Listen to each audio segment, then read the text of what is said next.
The first canister hit somewhere over Lagos at 4:47 in the morning. I know the exact time because I was still awake, 3 cups of cold coffee, deep into a threat assessment report that nobody in Geneva was going to read. Anyway, my screen was full of numbers. Then the numbers stopped mattering. The alert came through as a single line of red text, 14 objects orbital. Insertion non-terrestrial origin. I read it twice, then I put my coffee down. Very carefully, the way you put something down when your hands have gone slightly wrong, and I pulled up the tracking feed. 14 dreadnoughts hung over the planet, like bad news waiting to be delivered. I had spent 11 years studying the Verk. Not their ships, not their weapons.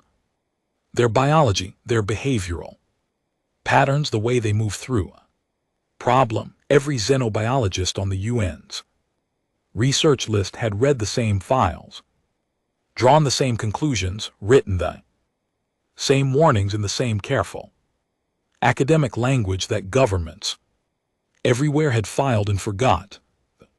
Verk did not negotiate, the Verk did not threat. The Verk arrived, assessed, and acted. 11 worlds in their recorded history. 11 worlds that had gone quiet. The general's voice came through my earpiece before I had finished processing the feed. He was already talking about missiles. I let him finish. Then I said, "General, missiles will not help you." He asked me what would help. I told him I needed 6 hours in a classified channel. He gave me 4. The canisters began dropping at 5:03. I watched them on thermal imaging, 18 of them per dreadnought falling through the atmosphere in tight spiraling patterns that I recognized from the Verk files. Deployment formation Delta 7, I had named it myself 8 years ago in a paper that 3 people had cited and no government had read. Delta 7 was not an attack pattern, it was a release pattern. There was a difference. Attacks were aimed at infrastructure, at command structures, at the things that made a civilization function. Release patterns were aimed at population density, open land, river valleys, forests. They were not trying to break us. They were trying to feed something. The feeds from Lagos came in first, then Nairobi, then the one from outside Sao Paulo that I watched for 40 seconds. Before I stopped watching it, the harvesters were exactly what the files had described. 6M at the shoulder. Bilateral symmetry, but wrong in the way that made your eyes slide off the shape before your brain could finish categorizing it. Faster than anything that size had any right to be. The Verk had spent 3 centuries engineering them. They were not animals. They were not weapons. They were closer to a philosophy, the philosophy being nothing in this environment should be alive that we have not decided should be alive. Conventional rounds did what conventional rounds always do against a thing that has been specifically designed to absorb and continue. The field reports coming and used words like ineffective and insufficient. I would have used different words. I would have used the word expected. I pulled up the kill pattern data at 6:15. The harvesters were moving in coordinated sweeps, which meant they were still in the first phase, still operating on Verk command signals, still controllable from orbit, that would change within 72 hours. Once entered phase 2, the Verk signals would drop off and the harvesters would begin operating on pure territorial instinct. At that point, the problem would stop being military and start being something for which we did not have a good word. Yet, I was building the pattern overlay, cross-referencing the sweep coordinates against the terrain data when I stopped typing. I looked at the screen for a long time. The pattern was not VERK, the sweep. Vectors, the spacing between units, the slight irregularity in the southern hemisphere clusters, it matched something, but it did not match anything. In the VERK operational files, it matched something else, something older, something I had written about in a different context entirely, in a paper that had never been published, in a facility that did not have a public address. My hands were still on the keyboard. I was aware of the general still talking. In my earpiece, I was aware of the alert feed cycling through new cities, new coordinates, new numbers that had stopped being numbers and become something else entirely. I was aware of all of it.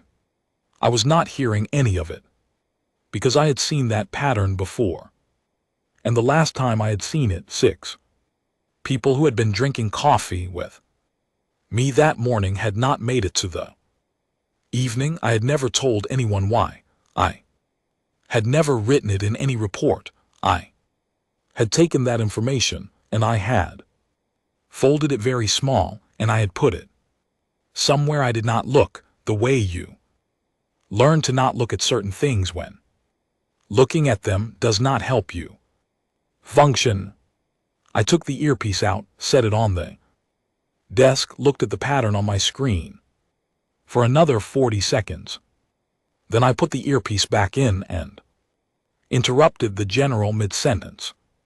I need a classified channel, I said. Not your classified, the other one. Silence on the line. The kind of silence. That meant he knew exactly what I was referring to and had been hoping nobody would refer to it. Dr. Osai, he said, I know what I'm asking for. The protocols on that channel require.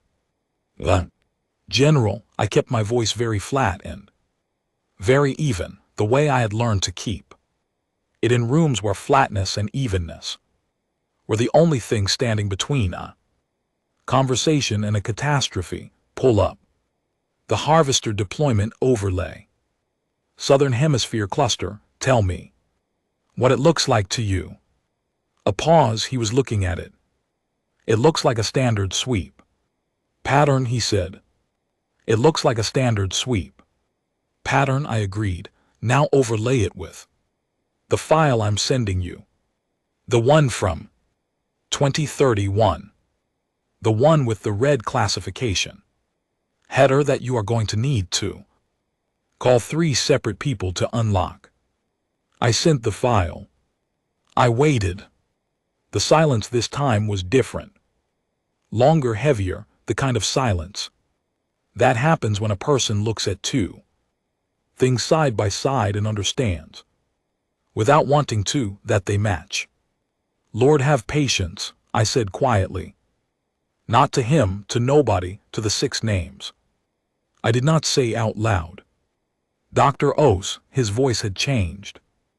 Are you telling me that the VERK harvesters are following a pattern that originates from? I am telling you, I said, that someone or something gave the VERK map, and the map was drawn by something that has been on this planet a great deal longer than the VERK have known we exist. Another silence. What do you need? He asked. I had already written it out, 7 words typed into the classified request form sent before he finished asking the question. Authorized site Vantablack, all 3 containment levels. He called me back 40 seconds later. He asked me if I was serious. I told him I was always serious. I told him I had not been unserious a single day in my professional life, and that today was not the day I was planning to start. What I did not tell him was that my Hands under the desk where the camera feed could not see them were shaking in a way they had not shaken since 2031. Not from fear, from recognition. The harvesters were the most dangerous things the Verk had ever engineered. The file said so, every threat. Assessment said so, 11 worlds of evidence said so. The files were written by people who did not know what I knew. The harvesters were not the most dangerous things on this planet. Not even close. The drive to site Vantablack took 9 hours, most of it through a landscape that looked like it had given up on the concept of normal. The highway north of Sudbury was empty in both directions, except for military convoys going the other way, away from something, and I did not ask what. The harvester feeds on my tablet had gone to static somewhere around the Ontario border, which meant either the relay towers were down or someone had decided I did not need to know what was happening in real time. I had decided that was probably fine. I had enough to think about. The facility entrance was a concrete service road marked with a sign for a water treatment station that had never treated any water.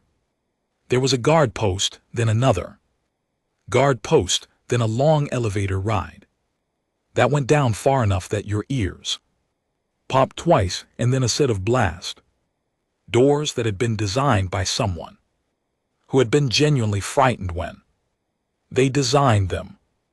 I had been here 3 times before. The first time I had been part of the original research team, 26 years old and certain I was about to make the discovery of my career. The second time I had been part of the recovery team, 31 years old, writing names into a report with hands that kept stopping.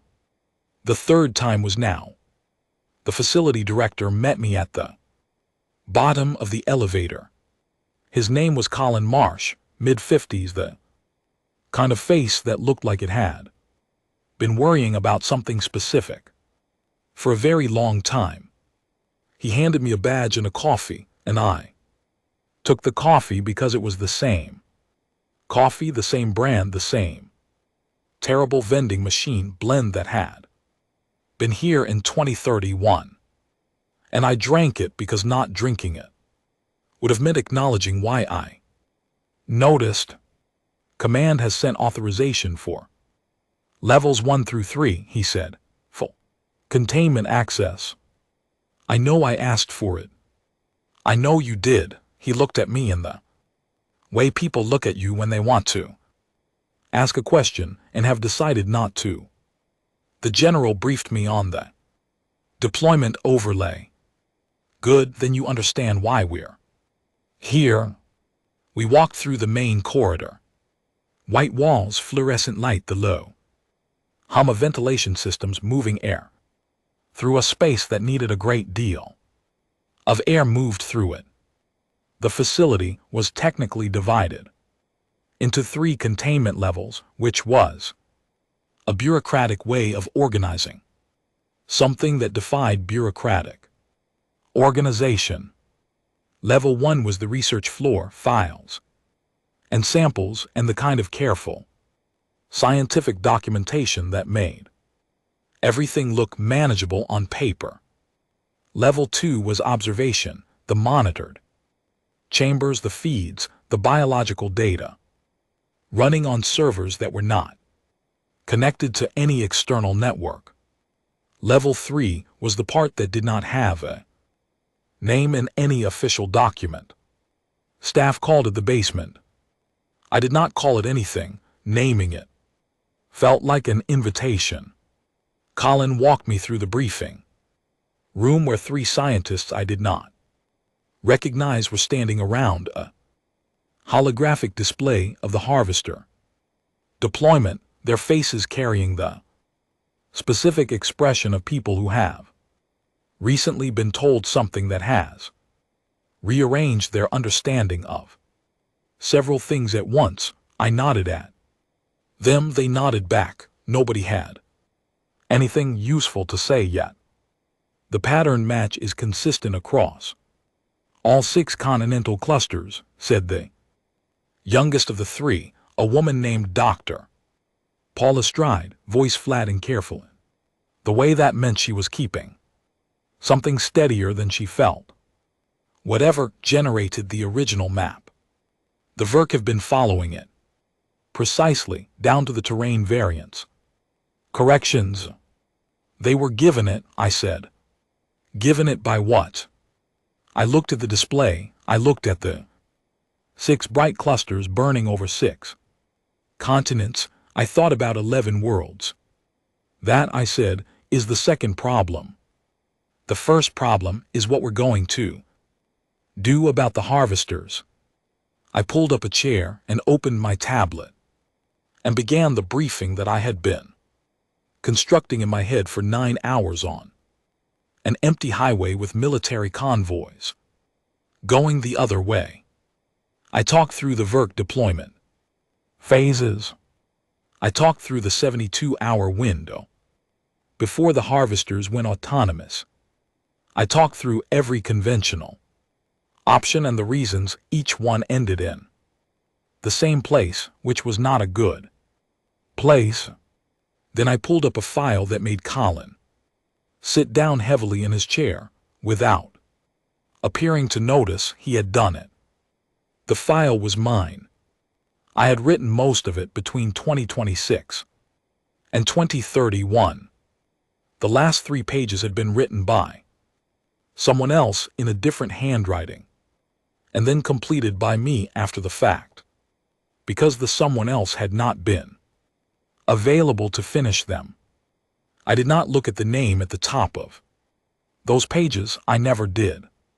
What we have in level 3, I said, are 6 entities, not Verk, not anything the Verk have cataloged, not anything with a genus or a species designation that holds up under scrutiny, because the standard frameworks for classification assume a thing evolved in a linear way from something smaller, and these did not. The genetic sequencing we managed before the 2031 incident suggests origins that predate every terrestrial evolutionary branch point we have mapped. They should not exist here. You want to release them, said Colin. Not a question. I want to consider it as an option. The containment protocols were written by people who were afraid. I said that was appropriate, but fear is not a strategy. Paula was looking at the display. If the harvesters follow the same map that the entities apparently generated, would that mean the entities and the harvesters are in the same food chain? I said yes. The room went quiet. Not the kind of quiet that happens before someone speaks. The kind that happens when everyone in the room has just understood something at the same moment, and none of them wants to be the first to say it out loud. The harvesters are apex predators, said the third scientist, a man named Dr. Owen Farr, very quietly. By every metric we have, there is nothing in the Verk files that sits above them. The Verk files, I said, document 11 worlds. On 11 worlds, nobody had a level 3. I closed the file. I stood up. I did not look at the east corridor, the one that went to the older section of the facility, the one with the 7 storage lockers that had been retrofitted into memorials that nobody officially acknowledged. I need the ethics board convened in 2 hours, I said, and I need the general on a secure line, and I need someone to tell the kitchen to stop buying this brand of coffee. Nobody moved for a moment. Then Colin said, the ethics board is going to say no.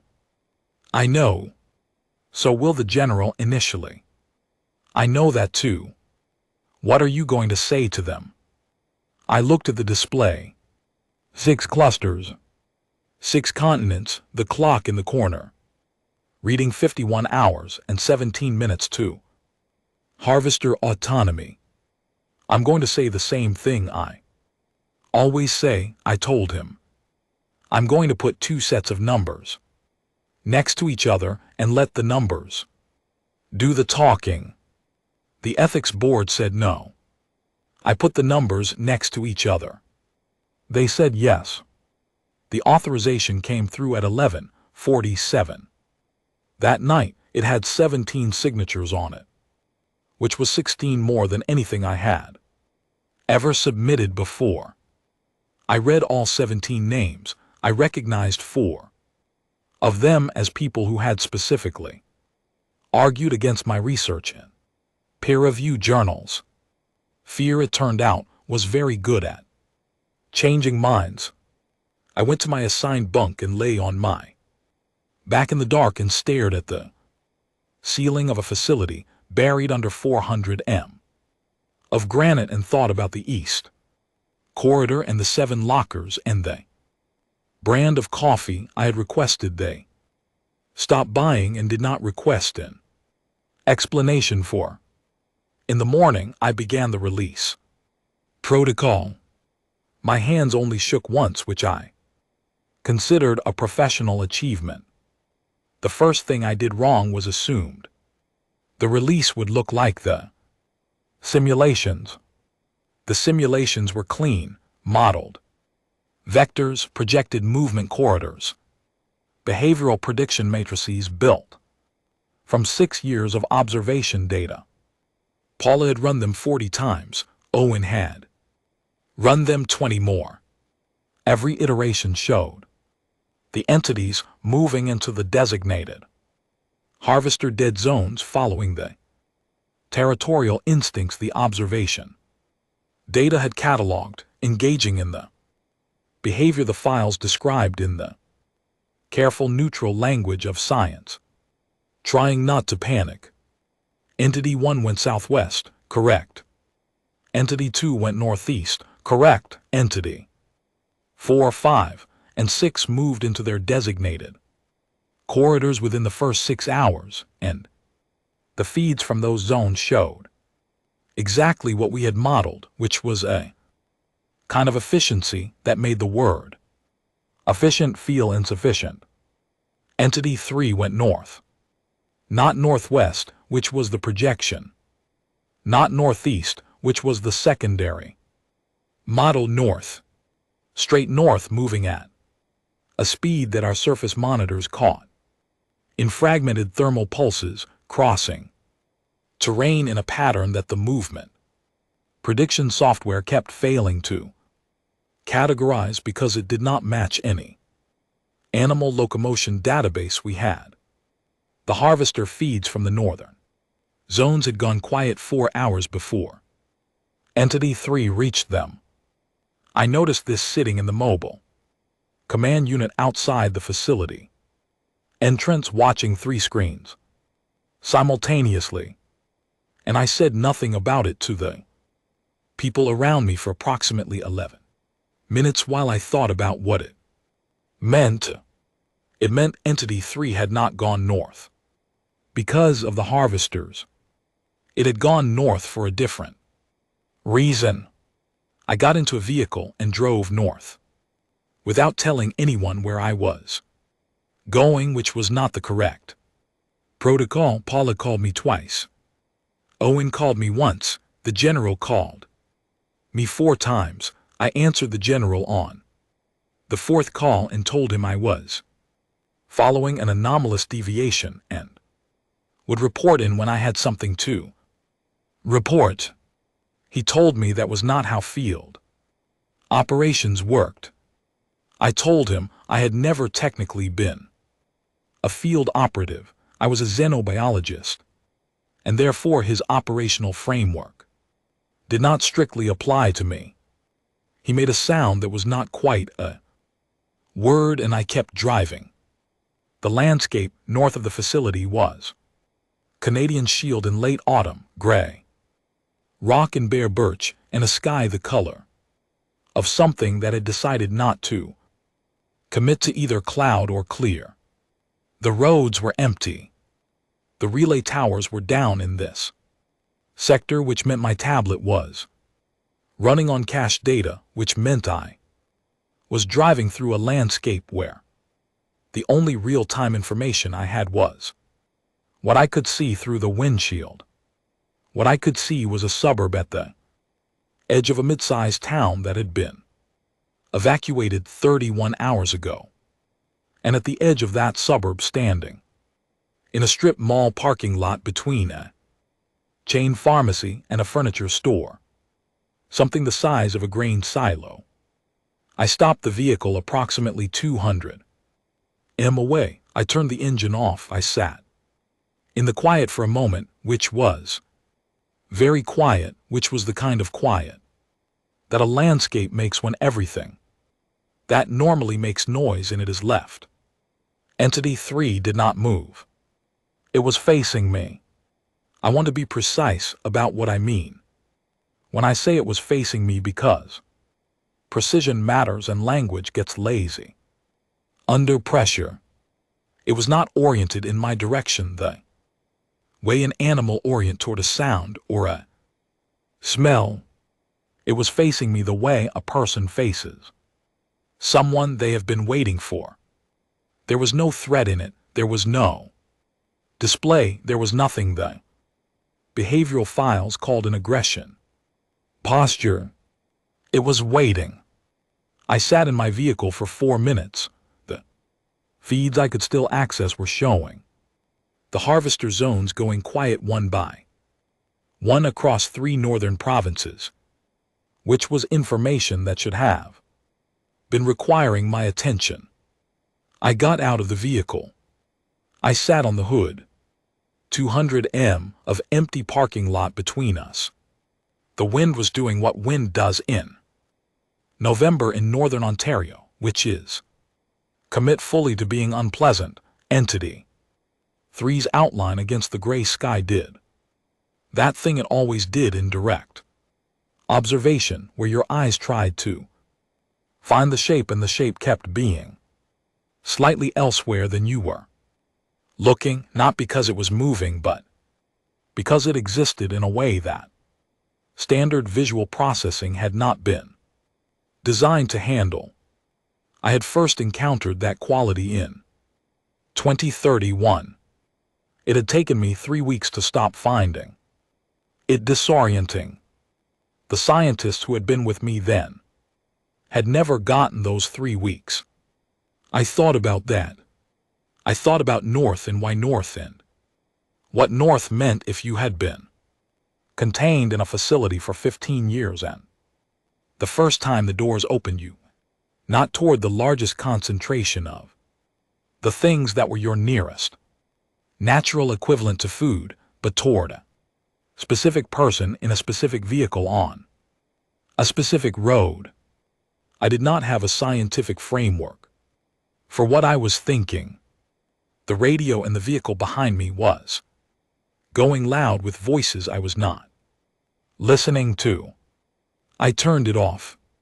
Entity 3 had not moved, neither had I. The parking lot sat between us like a question that neither of us was in. I hurried to answer.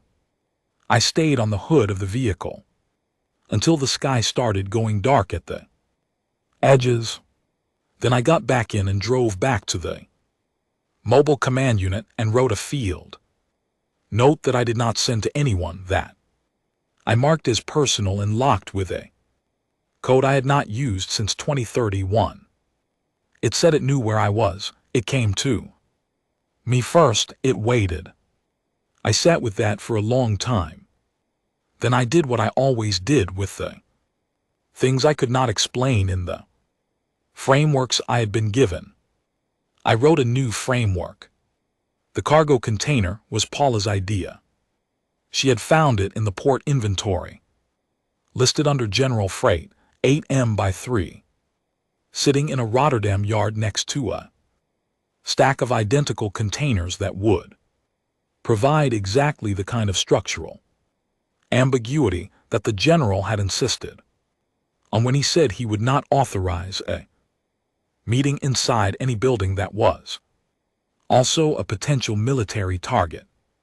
I had not asked why a cargo container was preferable to a building. I had decided that question could wait. The Verk negotiator arrived at dawn, alone, the way the intercepted signal had said it would.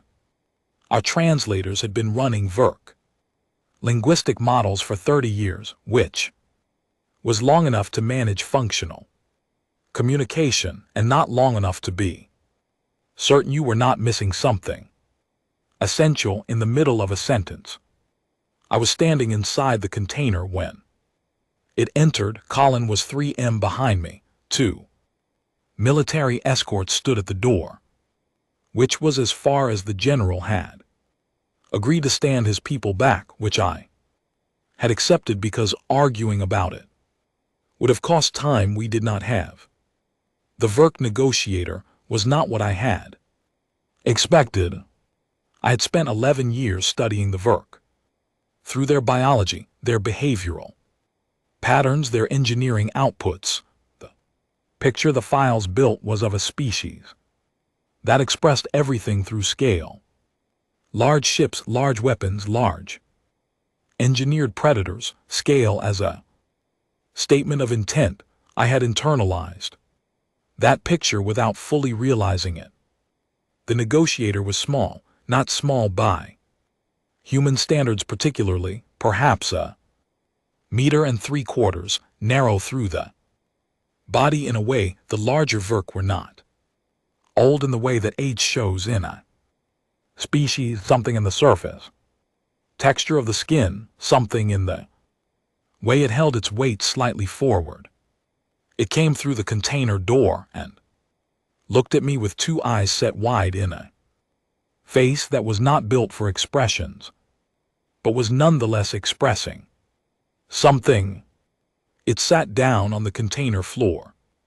I sat down across from it. Neither of us said anything for about 30 seconds, which the translator was rendering as a recognized opening protocol, a deliberate mutual silence that the files had documented, but which I had never experienced directly. In the files it had always seemed formal. In the container with the port sounds bleeding in from outside and the morning light coming through the gap in the door, it felt almost courteous.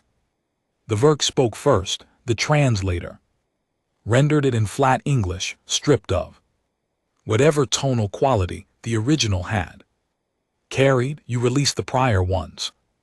We did, I said. You had them contained. We did. For how long? 15 years since the formal program. Evidence suggests they were first contained several centuries before that by people who did not understand what they were containing. The negotiator was still for a moment. Then the other worlds did not contain them. I know. The other worlds attempted removal. Destruction. I know that too. Something moved across its face that the translator flagged as unclassified and offered 3 possible interpretations, for none of which felt entirely right. I filed it and moved on. You have an offer, I said. We withdraw the harvesters, it said. We leave this world undisturbed. Your civilization continues. Your infrastructure continues. Your population continues. In exchange for the entities. Yes, you've made this offer before on other worlds. It did not answer immediately. The offer was not relevant on other worlds, it said finally. The prior ones were not containable by the time we arrived. They were in population centers. They were unmanageable. The offer was not relevant. I sat with that. But here you're making it, I said. Here they are contained. Here they are Manageable, here they can be. Transferred. Why do you want them? Another pause longer. They are a hazard, it said. To whom? The translator flagged the response as a non-answer, which was not a translation. Failure, that was the actual content of what it had said. I pushed. The harvesters are your apex predators. I said engineered, optimized.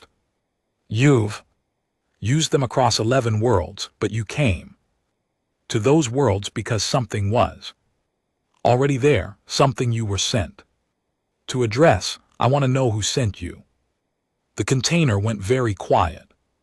Collins shifted behind me. I held up one hand without looking back.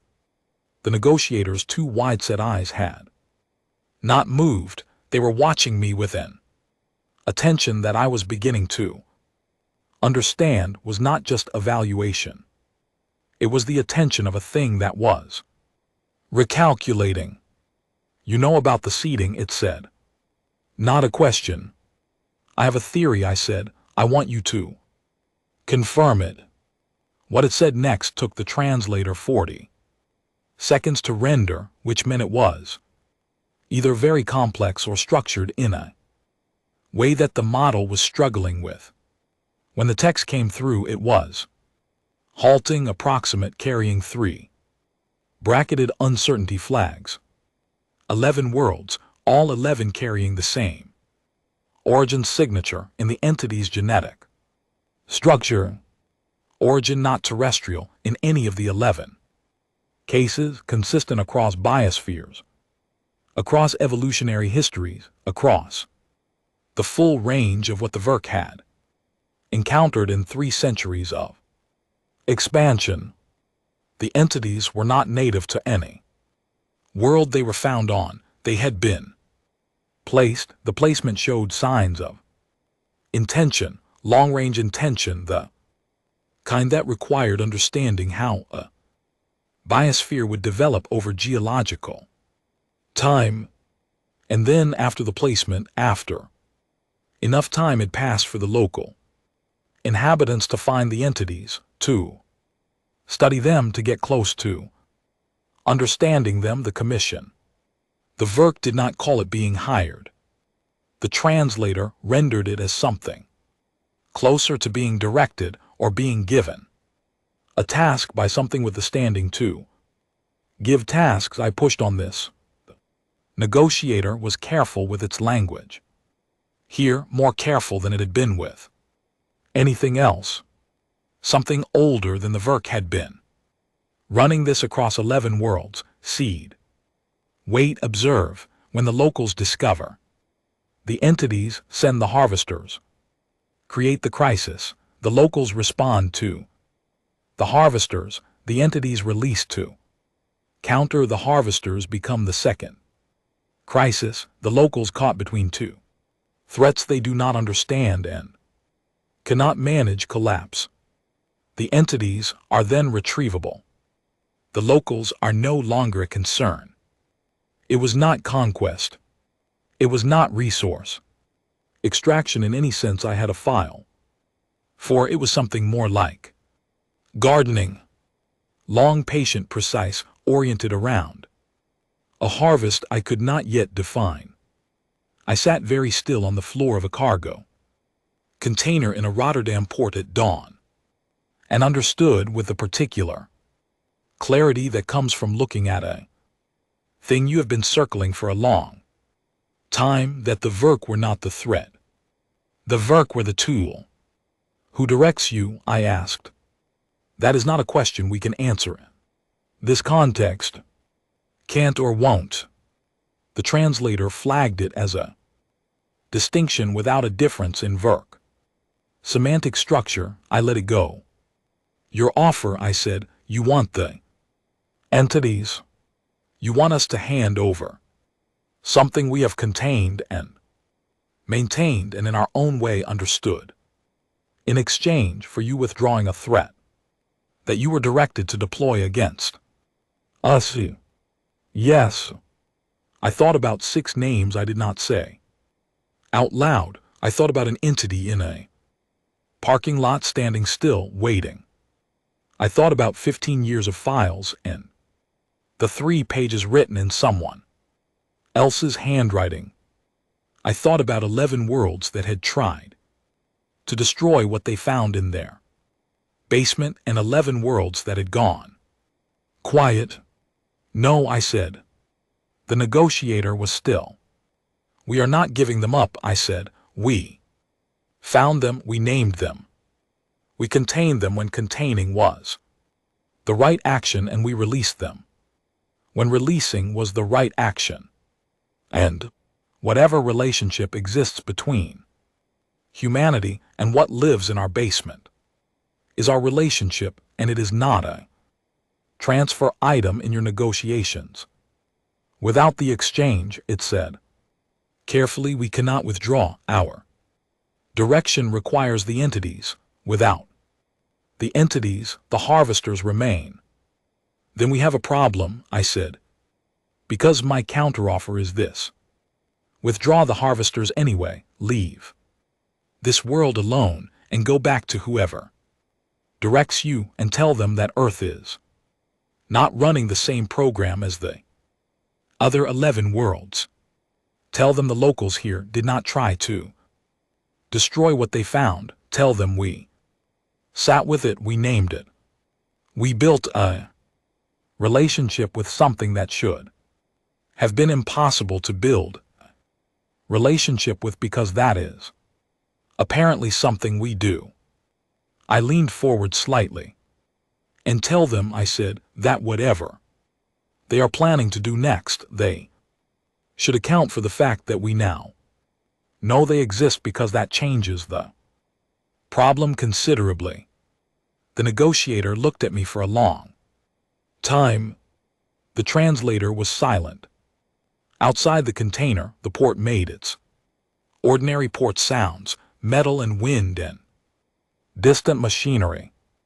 And GT snorts. And GT, the world continuing its business around a conversation that was quietly rearranging the stakes of several things at once. You named them, the negotiator said.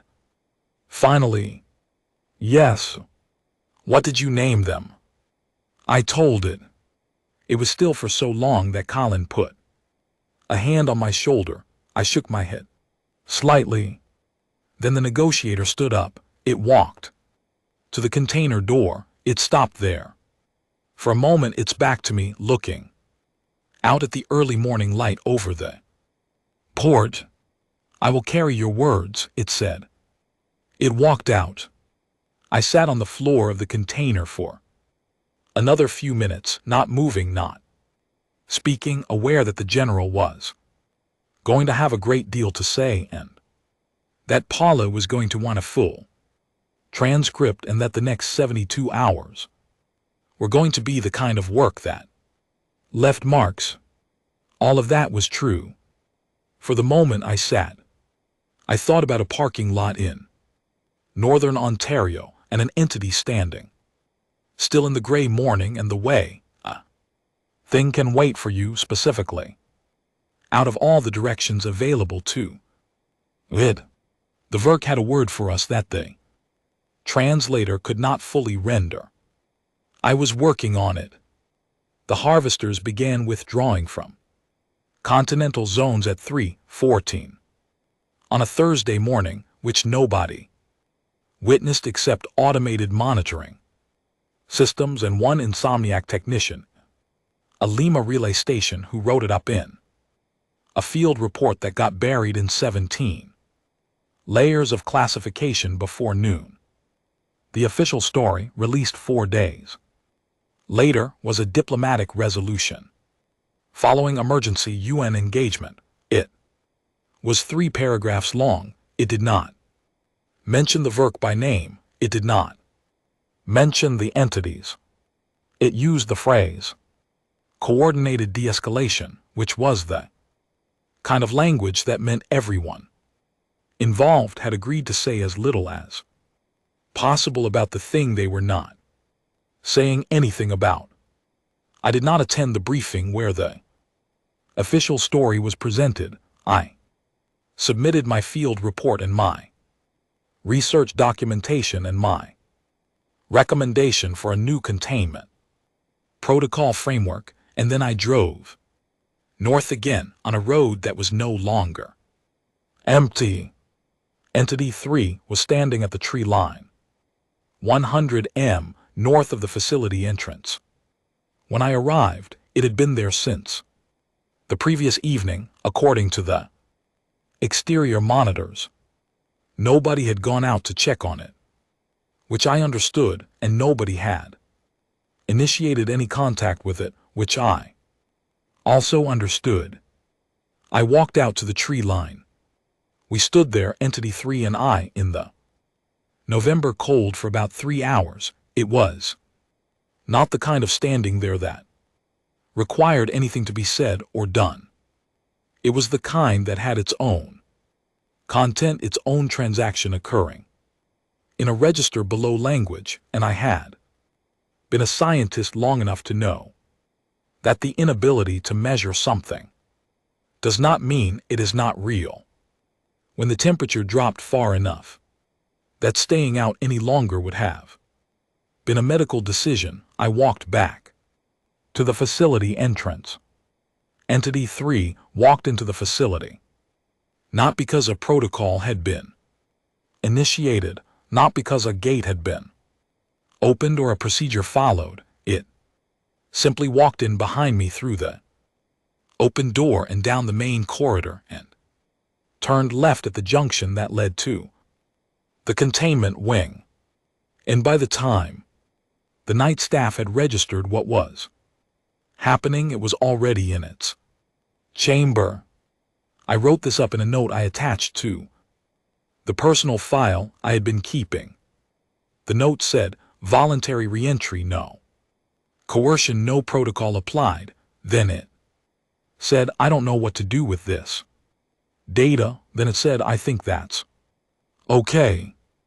The other 5 had re-entered their chambers within the previous 24 hours, each on their own timeline, each under their own cognition.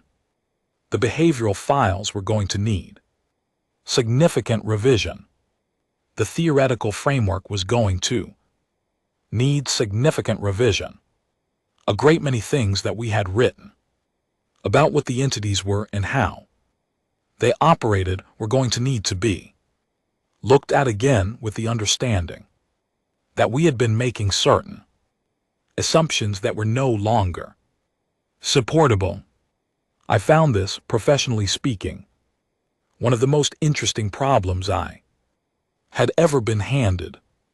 I also found it, in a way I did not document anywhere, something else. Paula knocked on my office door at noon. She was carrying 2 coffees, and I noticed she had switched brands, and I did not say anything about it, but I held the cup for a moment longer than I needed to before I drank it. "Owen has already started the revision framework," she said. "He's calling it the Cooperative Apex Model." "That's a terrible name," I said. "He knows. He's open to suggestions." I thought about it. "Relational Coexistence Index," I said, "pending further data." She wrote it down. "The general wants a full debrief this week. He can have one. The ethics board wants to convene on the protocol revisions. They can have one of those too. And there are 4 separate governments requesting access to the site for their own research teams. They cannot have one of those." Paula smiled at that in a small, tired way and took a long drink of her coffee. We sat in the shared quiet of people who had been through something together that they were still processing in different rooms of themselves. The Verk negotiator's parting word, she said, the one the translator couldn't fully render. "Have you made any progress on it?" I'd been working on it for 3 weeks at that point. The translation models had given me 17 approximations, none satisfying. I'd been running it against every linguistic framework in the xenobiology database, cross-referencing against documented VERK emotional registers, looking for the word that held the shape of what had been said. I had two candidates. The first was anomaly. It fit the structural form. It matched the semantic field. It was supported by 4 of the 17 models. The second was kin. I had not told anyone about the second candidate. I had been sitting with it. The way you sit with information that changes the load-bearing structure of several things you thought were settled, waiting to see if it held up under pressure or dissolved under scrutiny. It kept holding up. Some progress, I said. Paula waited. I looked at the coffee in my hands. I thought about 11 worlds. I thought about something that had been seeding those worlds across geological time, watching civilizations rise to the point of discovery, running the same program over and over with the VERK as its instrument, running it on worlds. The locals panicked where they tried to remove the problem by force, where they could not sit still with something that did not fit their frameworks.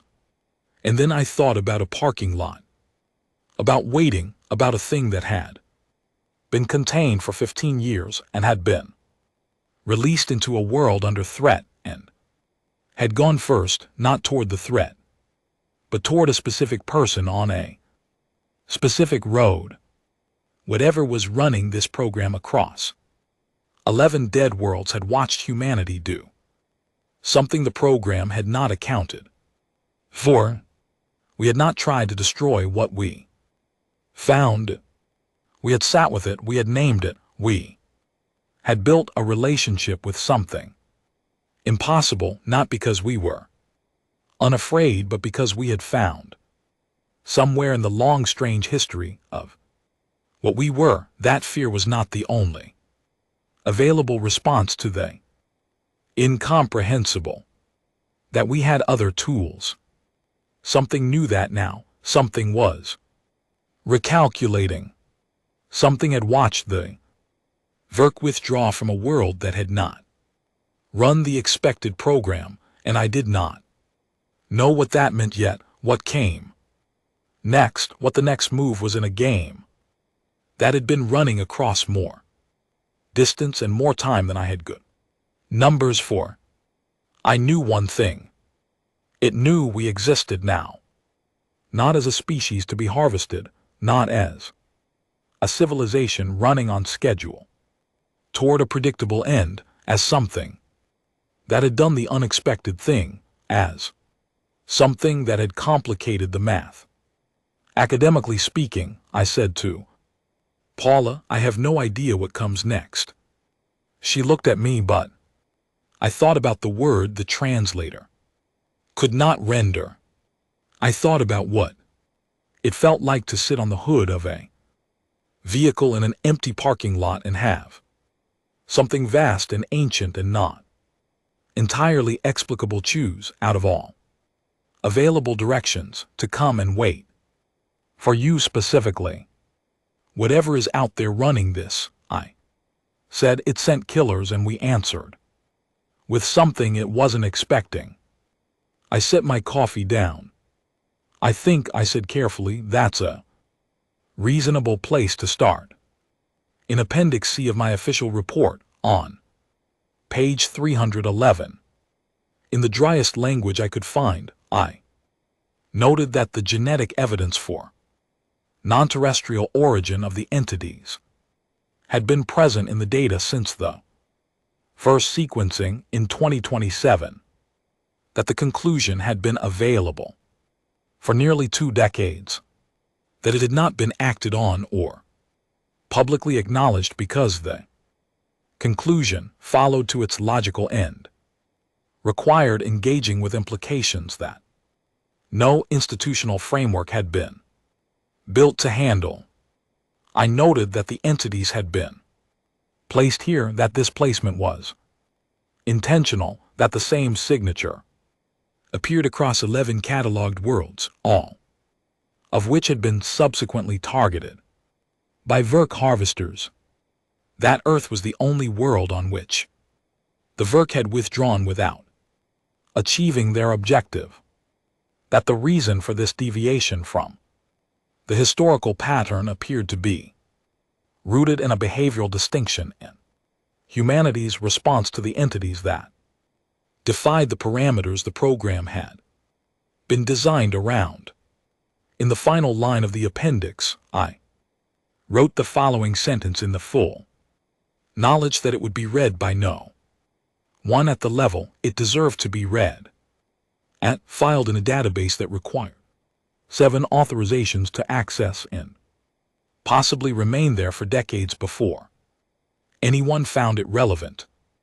Something seeded these entities across inhabited worlds and sent killers to clean up afterward, and it has done this successfully 11 times, and the reason it did not do it a 12th time is that we did the one thing none of the other 11 worlds did, which is to say we treated the incomprehensible not as a threat to be eliminated but as a thing that deserved to be understood, and whatever is running this program now knows that about us, and I do not know if that makes us safer or more interesting, but I know it makes us something the math did not account for, and in my experience being the thing the math did not account for is the only position worth being in. I submitted the report. I went to bed. I slept better than I had in years. In the east corridor of Site Vantablack, 6 chambers held 6 things that should not have been possible and were. The monitors ran their quiet cycles. Ventilation moved air through spaces built to hold something that ordinary frameworks had no room for. And somewhere at a distance I could not calculate in any unit I had a name for. Something that had been running the same program for longer than humanity had been keeping records sat with a result it had not planned for. I hoped it was thinking hard. I intended to give it more to think about.